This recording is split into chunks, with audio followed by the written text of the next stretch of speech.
Hey all, Ron here from Military Images Magazine with a new episode of Life on the Civil War Research Trail. The officer pictured here, Virginia Captain John Dabney Alexander, beamed with pride after the First Battle of Manassas, or if you prefer, Bull Run. His South Central Virginia cavalry had distinguished itself in its first big fight, and his official report praised his men's participation in the momentous engagement. He wrote, "From the commencement of the action in the morning until late in the evening, they were under the enemy's fire. They remained firm and unshaken, exhibiting an anxiety only to meet the enemy and awaiting patiently an opportunity to strike an effective blow." That's Alexander's pride and courage in his men. That journey to Manassas began a few months earlier. Soon after the war started, he organized a cavalry company at home in tobacco-rich Campbell County in the foothills of the Blue Ridge Mountains. Its ranks filled with farm boys and shopkeepers, many of them descended from the Scottish-Irish immigrants who had settled in the area more than a century earlier in colonial times. One of the eager young men who enlisted was Alexander's son, Sam. The new soldiers, the citizen soldiers, elected officers, a common practice in volunteer military companies on both sides of the war. And these young men voted Alexander, then 42 years old, as the captain and commander. In May of 1861, the company, nicknamed the Campbell Rangers, mustered into service with the 30th Regiment, Virginia Volunteers, later designated the 2nd Virginia Cavalry. Here, Alexander became popularly known to the men as Captain Jack. He was a vigorous man with refined tastes and a passion for fast horses and mint juleps. He was a wealthy farmer who managed his property, which included 137 slaves, according to the 1860 census, from his estate named Lotus Grove. He also served as a clerk of the county court. What's more, he had been active in the local militia for the better part of a decade, so he had some military experience and knowledge. He was also politically engaged. A die-hard, old-school Virginia Whig, Alexander had mixed with party elite who supported the Union until political and military events prompted him and others to switch loyalties to the fledgling Confederacy. Now, flash forward to the Battle of Manassas. Early on July 21st, 1861, Captain Jack and his troopers reported for duty to the fiery, charismatic Major Roberto Wheat. Wheat was a mountain of a man, more than 6 feet tall. His nickname was Bob, and Bob Wheat commanded a tough and unruly infantry battalion, the Louisiana Tigers, who wore flamboyant French, Algerian-inspired Zouave uniforms. Bob Wheat ordered the Campbell Rangers to move out. Captain Jack revealed in his after-action report, "I forthwith proceeded with my whole company to the front for the purpose of reconnoitering an advance in close proximity to the enemy's lines." He continued, "Having ascertained as precisely as possible his progress and position, I returned and reported the same to Major Wheat. I then, by his direction, took position a short distance in rear of his left wing and held my command in reserve.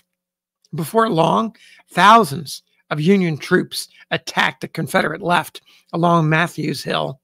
The comparatively tiny force of Wheat's Louisiana Tigers and a contingent of South Carolinians put up a stiff resistance and slowed the enemy advance. But superior numbers and firepower soon took a toll on the Southern soldiers.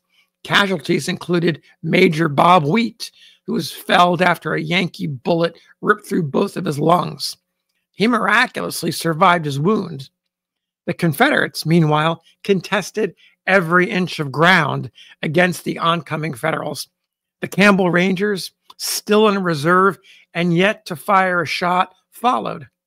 Captain Jack reported, "I fell back slowly and without the slightest confusion before the advancing line of the enemy, halting at short intervals and every available point and holding my company ready for instant service." Bob Wheat's stubborn defense bought time for the Confederate commanders to rush reinforcements to the scene, which included the brigade of Brigadier General Thomas J. Jackson. It formed a solid defensive line on Henry House Hill. I know you students of the Civil War know the story and what happened next. The Federal advance halted here in the blistering heat of mid-afternoon, due in part to the resistance of Jackson's brigade.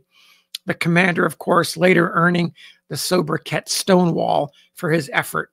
Momentum shifts to the Confederates and the tide of battle turns in their favor.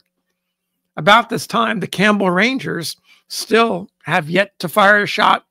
They reported to another sector of the battlefield with instructions to pursue the fleeing Federals. Alexander, Captain Jack, wrote, "This order was received by our men with enthusiasm, they having remained the whole day patiently under the enemy's fire." The Campbell Rangers, with Alexander in charge, rode in with the rest of their battalion and came face to face with Union artillery posted in the middle of Warrenton Pike. Quote, "The enemy had planted a battery so as to command the road, and in the woods adjacent to the road on either side of the battery, they were posted in considerable force," end quote. That's Captain Jack's report. He added, "On the opposite side of the road, the enemy was retreating rapidly and in great numbers." The Bluecoats were headed towards a narrow suspension bridge spanning Cub Run. Get across that bridge, and they would be on their way to safety as they headed to Washington, D.C. Captain Jack picks up the narrative at this point, writing, "A portion of the battalion, and among them my company, charged up the turnpike towards the battery when a tremendous fire was opened up upon us from the battery and also the whole force stationed in its vicinity. The attack caused panic in the enemy's ranks. After they were broken here, the rout became general and irresistible. Some of my men joined in the pursuit and became somewhat scattered, but were all collected that night." So here's Captain Jack and his Rangers in the middle of the action, pushing the Union troops back and away from Manassas and Cub Run and Bull Run and those other locations on the battlefield. Casualties in the Campbell Rangers during the entire battle were limited to one man, and that was Captain Jack himself. He described his injury. "I received a slight wound in my leg, which did not disable me. 5 horses that belonged to his troopers were killed or wounded, including one ridden by a first lieutenant during the charge on the battery." Captain Jack paid tribute to the horse in his after-action report when he wrote, "Horse was shot and fell dead while in its proper place at the head of the company." The First Battle of Bull Run, Manassas, turned out to be the high water mark of Captain Jack's service in the Confederate Army. In the fall of 1862, he appeared before a court-martial after receiving men from another company without proper authority, a technicality. Well, there were charges: conduct subversive of good order and military discipline, and aiding and abetting desertion. The court declared him not guilty on the desertion charge, but guilty of subversive conduct, though a majority of the tribunal agreed that Captain Jack erred inadvertently and through ignorance, not from design. And by the way, this is fairly common to officers at the beginning of the war who are not particularly knowledgeable, even though men like Captain Jack had some militia training, but it just wasn't enough to understand all the nuances of the rigorous military and its code of ethics and related laws. Anyway, he was sentenced to be reprimanded in orders to be read before the regiment of his brigade, a fairly light punishment. A few weeks later, though, He had had enough. Captain Jack resigned his captaincy, saying that he had been offered command of a regiment of cavalry. Of course, it wasn't true. Captain Jack, or if it was, it wasn't reported anywhere. Captain Jack returned to Campbell County and reunited with his wife, Mary, and children. He resumed his duties as county court clerk and awaited military orders that never arrived. Now, you may be wondering what happened to his son, Sam. Sam remained in the Army and later joined another unit, the 43rd Battalion Cavalry, Virginia, better known as Colonel John Singleton Mosby's Rangers. The war came close to Captain Jack's estate on at least 2 occasions after he left the Army. In June 1864, he hosted Lieutenant General James Longstreet and his family at his farm. The General Longstreet, who had been wounded a month earlier during the desperate fighting in the wilderness, spent some days convalescing at Captain Jack's home.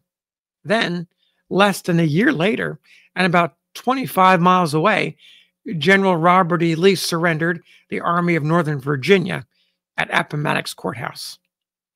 Captain Jack survived it all, his military experience, the Confederacy. By an entire decade, he died in 1875 after being thrown from a buggy. His death was ruled an accident.